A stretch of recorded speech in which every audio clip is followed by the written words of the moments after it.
2017 की शुरुआत में एक प्रैंक शो में हिस्सा लेने के लिए जापान के एक यूट्यूब चैनल ने 2 लड़कियों को बुलाया था और दोनों लड़कियों को ये कहा गया था कि उनको एक प्रैंक करना है। उनको एक अननोन व्यक्ति के पास जाना है और बेबी ऑयल या फिर क्रीम लगाकर उसको सॉरी बोलकर वहाँ से भाग जाना है। और ये भी कहा गया कि इसके बदले इन 2 लड़कियों को बहुत ज्यादा पैसे मिलेंगे। इन दोनों लड़कियों ने इस शो का हिस्सा बनने के लिए बिना कुछ सोचे समझे हाँ कर दी। इनमें से एक का नाम था डॉन थी, जो कि वियतनाम की रहने वाली थी, और दूसरी का नाम था सिटी आयशा, जो कि इंडोनेशिया की रहने वाली थी। इन दोनों लड़कियों ने कई हफ्तों तक कैमरे के आगे बहुत सारे प्रैंक करे। हर बार उनको एक अननोन व्यक्ति ही बताता था कि उन्हें क्या पहनना है और ये भी कि किस व्यक्ति के साथ प्रैंक करना है। इन दोनों लड़कियों को पैसे कमाने का बहुत ही आसान तरीका मिल चुका था। हर प्रैंक के लिए उन्हें $100 दिया जाता था। पर फरवरी 2017 को कोलालमपुर के एक एयरपोर्ट में उनका टारगेट एक ट्रैवलर था। हर बार की तरह उन लड़कियों को उनका टारगेट बताया गया था। उन्होंने अपने हाथों पर बेबी ऑयल लगाया और प्रैंक करने के लिए उस व्यक्ति की ओर भागी। इसके बाद उन्होंने टारगेट के मुंह पर ऑयल लगाया और सॉरी बोलकर वहां से चली गई। लेकिन ये टाइम थोड़ा सा अजीब था, क्योंकि इस समय उनका टारगेट 20 मिनट के अंदर ही गिरकर मर चुका था। और टारगेट कोई और नहीं था बल्कि किम जोंग नाम था, जो कि नॉर्थ कोरिया की तानाशाह किम जोंग उनका बड़ा भाई था। ये बात बिल्कुल सच है कि 2 लड़कियों ने अनजाने में ही किम वंश के एक मेंबर और दुनिया के सबसे खतरनाक तानाशाह के बड़े भाई को मार डाला था। ये कोई इत्तेफाक या फिर कोई गलती नहीं थी, ये एक बहुत ही सोची समझी प्लानिंग थी। इन 2 लड़कियों को बेवकूफ बनाकर बहुत ही अच्छे ढंग से यूज किया गया था। हैरान करने वाली बात तो ये है कि इस कत्ल के लिए किसी को भी सजा नहीं दी गई थी। आखिर क्यों, आइए जानते हैं इस वीडियो में। नॉर्थ कोरिया के सुप्रीम लीडर का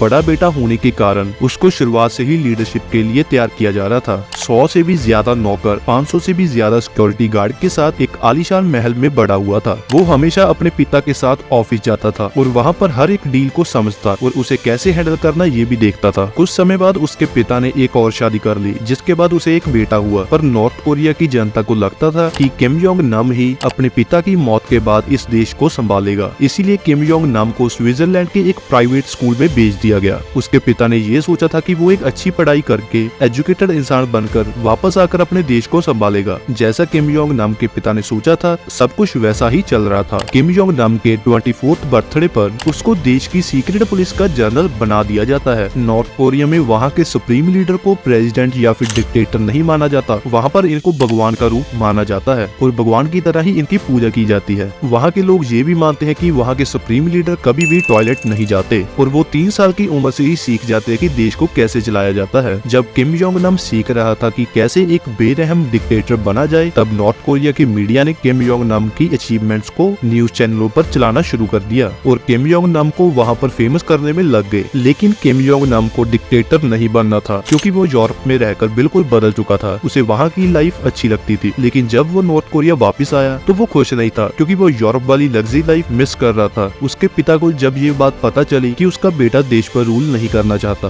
2001 में किम जोंग नाम को नकली पासपोर्ट के साथ जापान में एंटर करते हुए गिरफ्तार कर लिया जाता है। उन्होंने ये बताया कि ये डिज्नीलैंड जाना चाहता था। जब ये बात नॉर्थ कोरिया और उसके पिता को पता चली तो ये बात उनके लिए बहुत ही बेइज्जत करने वाली थी, क्योंकि वो ओपनली कहते हैं कि वेस्ट देश बहुत ही बेकार है, वो नॉर्थ कोरिया के आगे कुछ भी नहीं है। और दूसरी ओर सुप्रीम लीडर का बड़ा बेटा डिज्नीलैंड जाता हुआ पकड़ा जाता है, जिसकी वजह से उसके पूरे देश और उसके फैमिली को पूरी दुनिया में बेइज्जत होना पड़ा। इसके बाद उसके बड़े बेटे को नॉर्थ कोरिया से देश निकाला दे दिया गया। लेकिन उस समय अगर ये बात किम जोंग नाम से पूछी जाती तो उसके लिए ये सजा नहीं थी, ये एक वरदान था। नॉर्थ कोरिया की सरकार के बहुत सारे दुश्मन थे, जिसमें से सबसे बड़ा दुश्मन था अमेरिका। किम जोंग नाम को भी कोई ऐसा चाहिए था जो उसकी मदद कर सके। इसीलिए किम जोंग नाम ने अमेरिका से हाथ मिला लिया। और नॉर्थ कोरिया की जनता को ये भी मालूम नहीं था कि उनका अगला सुप्रीम लीडर कौन होगा और कौन देश को संभालेगा, क्योंकि किम जोंग नाम को नॉर्थ कोरिया पर रूल करने के लिए तैयार किया जा रहा था। इसीलिए उसे वहाँ की सरकार की काफी सीक्रेट इंफॉर्मेशन पता थी, जो कि CIA के लिए काफी वैल्यूएबल थी। यहाँ तक कि किम जोंग नाम के पास जो भी इंफॉर्मेशन थी उसके लिए उसे जितने भी पैसे दिए जाए वो कम थे। CIA के कुछ एजेंट्स ने उस इंफॉर्मेशन को लीक करने के लिए उसे पैसे दिए और किम जोंग नाम कुछ पैसों के लिए वो इंफॉर्मेशन को लीक करने के लिए मान गया। काफी लंबे समय तक वो CIA को पैसे के बदले नॉर्थ कोरिया और अपने परिवार की सीक्रेट बातें बताता रहता था और इसके लिए उसे काफी पैसे मिल जाते थे। इन पैसों से वो लग्जरी लाइफ जी रहा था और बड़े बड़े 5 स्टार होटल्स और कैसीनो में रहता था। बहुत ही कम समय में किम जोंग नाम CIA के लिए नॉर्थ कोरिया का सबसे खास खबरी बन चुका था। चाहे उसके पास नॉर्थ कोरिया की लेटेस्ट इंफॉर्मेशन नहीं थी, पर फिर भी वो अच्छी तरह से जानता था कि वहाँ की सरकार और फैमिली फंक्शंस कैसे चलते हैं। किम जोंग नाम सोचता था कि कि वो नॉर्थ कोरिया कभी भी वापस नहीं जाएगा, इसीलिए छोटी सी इन्फॉर्मेशन लीक करना उसके लिए कोई भी मुसीबत का कारण नहीं बनेगी। इसके बदले उसको बहुत अच्छा पैसा भी मिल रहा था। जब भी CIA को कोई भी इन्फॉर्मेशन चाहिए होती थी तो वो किम जोंग नाम को सिंगापुर या फिर मलेशिया बुलाते थे। किम जोंग नाम ये सोचता था कि उसके पिता को ये कभी भी नहीं पता चलेगा। अगर पता चल भी गया तो वो अपने बड़े बेटे को जान से नहीं मारेंगे। जब तक उसका पिता जिंदा था वो किसी से भी नहीं डरता था, पर सुप्रीम लीडर हमेशा के लिए जिंदा नहीं रह सकता था। आखिरकार 2011 में उसके पिता की मौत हो जाती है और उसका छोटा बेटा यानी कि किम जोंग नाम का छोटा भाई किम जोंग उन देश का न्यू लीडर बनता है। जब ये बात किम जोंग नाम को पता चली तो उसने किम जोंग उन का बहुत मजाक उड़ाया। उसने यहाँ तक कि उसको मेल भी भेजी। उसमें लिखा था कि वो देश को चलाने के लायक नहीं है। किम जोंग नाम ने अपने बड़े भाई का विरोध किया और कहा कि उसकी सरकार ज्यादा टाइम तक नहीं चल पाएगी। ये बात कहना उसकी जिंदगी की सबसे बड़ी गलती साबित हुई। 2017 में नॉर्थ कोरिया के तानाशाह के बड़े भाई की मौत की खबर सुनकर दुनिया हैरान रह गई थी। इस घटना से लोगों को ये पता चल गया था कि नॉर्थ कोरिया के एजेंट्स बहुत ही डेंजरस है। किम जोंग उनके पास अपने बड़े भाई को साथ रखने का कोई भी कारण नहीं बचा था। किम जोंग नाम उसके लिए खतरा बनता जा रहा था। किम जोंग उन ने वही किया जो उसका परिवार अपने दुश्मनों के साथ करता आया था। जब किम जोंग नाम मकाऊ में पार्टी कर रहा था, दूसरी ओर किम जोंग उन ने अपने बड़े भाई को किसी भी समय किसी भी तरीके से खत्म करने का ऑर्डर दे दिया था और नॉर्थ कोरिया के एजेंट्स उसको मारने की प्लानिंग में लग गए।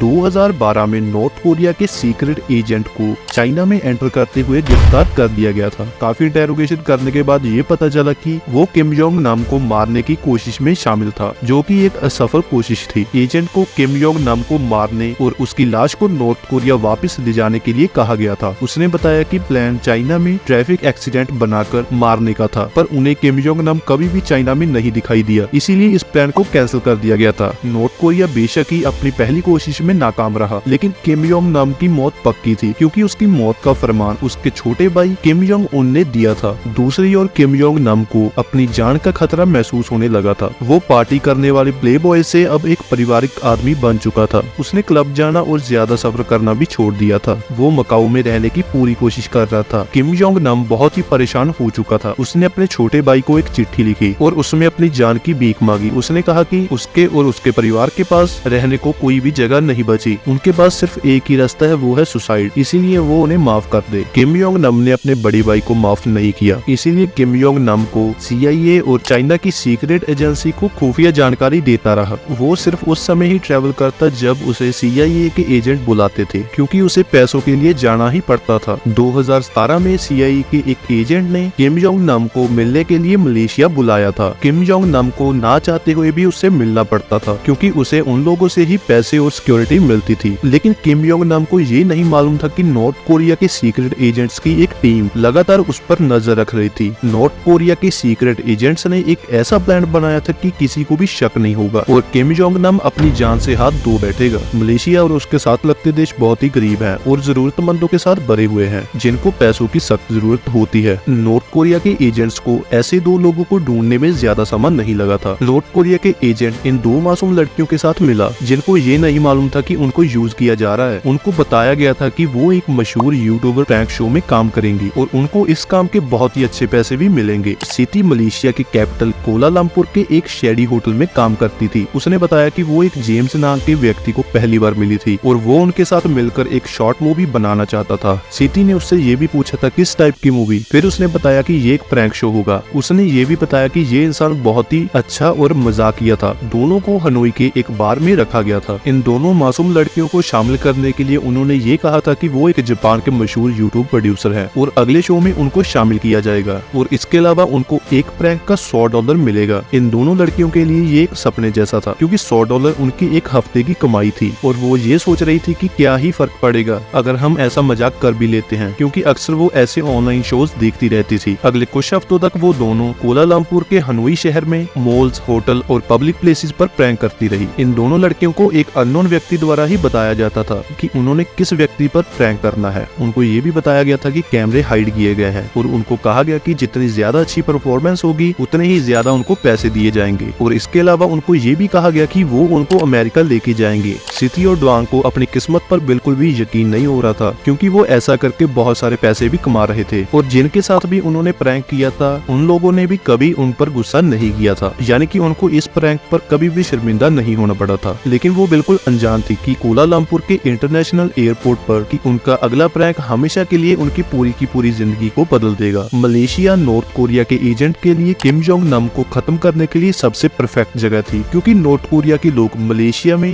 बिना किसी वीजे के जा सकते थे। सो इसीलिए किम जोंग नम को खत्म करने के लिए इससे बढ़िया जगह नहीं हो सकती थी। सिटी और ड्वांग भी मलेशिया में ही प्रैंक कर रहे थे। जनवरी की शुरुआत में 4 नॉर्थ कोरिया के एजेंट मलेशिया आए। ये एजेंट हर अलग अलग दिन पर ही लैंड किए थे। इनका आखिरी बंदा 7 फरवरी को किम जोंग नम से एक दिन पहले ही आया था। नॉर्थ कोरिया के एजेंट उसकी हर एक मूवमेंट को ट्रैक कर रहे थे। यहाँ तक कि किम जोंग नम जिस प्लेन से मलेशिया आया था उस प्लेन में भी नॉर्थ कोरिया का एक एजेंट बैठा था और एक एजेंट एयरपोर्ट पर खड़ा था। जब वो मलेशिया पहुंचा उस पर 24 घंटे उस पर नजर रखी जा रही थी। उन्होंने देखा कि जब वो मीटिंग से आया तो उसके पास एक बैग था जिसमें लगभग $1,20,000 थे। उन्होंने देखा कि किम जोंग नम अब वापस मकाऊ जाने की तैयारी में है। उनको ये भी पता था कि वो कितनी तारीख, कितने समय और किस फ्लाइट में वापस जाएगा। और दूसरी ओर सिटी और ड्वांग भी अपने अगले प्रैंक शो के लिए तैयार थी, जहाँ पर उन्होंने इकट्ठे ही कोलालमपुर एयरपोर्ट में काम करना था। सारे नॉर्थ कोरियन एजेंट भी वहीं पर शामिल थे। उन्होंने प्लान बनाया था कि कत्ल करने के बाद वहीं से फ्लाइट पकड़कर अपने अपने घर चले जाएंगे। किम जोंग नम एयरपोर्ट के लिए कार में बैठता है। उसको नहीं पता था कि अगले 1 घंटे के अंदर उसकी मौत होने वाली है। इन 2 लड़कियों को बताया गया था कि उनको टारगेट की ओर जाना है और उसके फेस पर बेबी ऑयल लगाकर उसको सॉरी बोलकर वहाँ से भाग जाना है और उसके तुरंत बाद ही उन्होंने अपने हाथ धोने हैं और वहाँ से टैक्सी लेकर वापस शहर आ जाना है। उनको ये भी कहा गया था कि अगर वो ऐसा कर देती हैं तो प्रोड्यूसर उनको एक्स्ट्रा बोनस भी देगा। इसीलिए 13 फरवरी 2017 को एयरपोर्ट के सीसीटीवी कैमरे में देखा जा सकता है कि किम जोंग नम ग्रे सूट में एयरपोर्ट में एंटर करते हैं और वो एक बिजी डिपार्चर हॉल में जाते हैं। और जब किम जोंग नम आता है तो और ये दोनों लड़कियां मिलकर फेस पर उसके ऑयल लगाकर वहाँ से भाग जाती हैं। वहाँ पर इस मिशन को देखने के लिए नॉर्थ कोरिया के एजेंट भी मौजूद थे और एक गेटवे ड्राइवर और एक टीम लीडर जिसका कोड नेम ग्रैंडपा था। ये लोग भी वहीं पर मौजूद थे। जब इन दोनों लड़कियों ने किम जोंग नम पर अपना प्रैंक किया तो किम जोंग नम बहुत ही घबरा गया। उसको ये मालूम था कि उसके छोटे भाई ने उसको खत्म करना ही है, क्योंकि किम जोंग नम को पता चल गया था कि उसके फेस पर कुछ लगाया गया है। और इसके तुरंत बाद ही वो घबराकर एयरपोर्ट स्टाफ को चला जाता है। वो उनको समझाने की कोशिश कर रहा था पर किसी को कोई भी चिंता नहीं थी और ना ही उसे कोई वहाँ जानता था कि वो कौन है। और इसके बाद वो भागकर एयरपोर्ट के क्लिनिक में जाता है। जब वो क्लिनिक में पहुंचा वो बहुत ही ज्यादा दर्द में था। उसको सांस लेने में भी परेशानी हो रही थी। और इसी दौरान नॉर्थ कोरिया का एक एजेंट ब्लैक सूटकेस के साथ क्लिनिक की ओर से गुजरता है, ये देखने के लिए कि जहर काम कर रहा है या फिर नहीं। एयरपोर्ट के क्लिनिक डॉक्टर ने एम्बुलेंस को तुरंत ही कॉल कर दिया था। किम जोंग नम को जिंदा रखने की कोशिश की जा रही थी, लेकिन ज्यादा समय तक वो ऐसा नहीं कर पाए। किम जोंग नम के ये आखिरी शब्द थे, ये बहुत ही दर्दनाक है। इस हमले के 20 मिनट के अंदर ही उसकी मौत हो जाती है। जब तक मलेशिया की पुलिस को इसके बारे में पता चलता है, ये सभी नॉर्थ कोरियन एजेंट्स वहाँ से अपने अपने देश भाग जाते हैं। इसके बाद इस सारी घटना का इल्जाम सिटी और ड्वांग पर आ जाता है। मलेशिया की पुलिस ने तहकीकात करते समय सीसीटीवी फुटेज से पता लगाया कि कैसे 2 लड़कियों ने किम जोंग नम पर हमला किया था। इन्वेस्टिगेशन के दौरान काफी सवाल खड़े हो रहे थे कि इन 2 लड़कियों ने ये सब कैसे किया। अगर उनके ऑयल में जहर था तो वो आप क्यों नहीं मरी। जब किम जोंग नम की बॉडी का एग्जामिनेशन पूरा हुआ तो सच सबके सामने आ ही गया। किम जोंग नम के चेहरे पर पड़े निशानों से पता चल रहा था कि उसको मारने के लिए बहुत ही स्पेशल टाइप का जहर यूज किया गया था, जिसका नाम था VX। मलेशिया की पुलिस को लगा कि ये ओपन एंड शट केस है, क्योंकि किम जोंग नम को मारने के लिए इन दोनों लड़कियों को सिर्फ यूज किया गया था। इसमें इनकी कोई भी गलती नहीं थी। हमले के कुछ दिन बाद सिटी और ड्वांग को इस मर्डर के लिए अरेस्ट किया गया। अगर इनको जिम्मेदार पाया जाता तो इनको फांसी की सजा होनी थी। जब सिटी को अरेस्ट किया गया और जेल भेजा गया तो उसको लग रहा था कि ये भी एक प्रैंक का ही हिस्सा था और दूसरी ओर ड्वांग को भी सेम ऐसा ही लग रहा था। अब तक इन दोनों लड़कियों को ये नहीं समझाया था कि इनके साथ आखिर हुआ क्या है। काफी हफ्तों तक ये इन्वेस्टिगेशन चलती रही और इस इन्वेस्टिगेशन के दौरान हिस्ट्री की सबसे बड़े मर्डर का पर्दाफाश किया गया, क्योंकि इसकी प्लानिंग नेक्स्ट लेवल थी। पहले जो 2 इंसानों ने सिटी और ड्वांग को इसमें शामिल किया था वो नॉर्थ कोरिया के एजेंट थे, ना कि कोई जापान का यूट्यूबर था। यहाँ तक कि सिटी और ड्वांग ने जिस पर ऑयल लगाया था वो भी कोई आम लोग नहीं थे। वो सारे के सारे लोग नॉर्थ कोरिया के एजेंट ही थे, या फिर वो लोग थे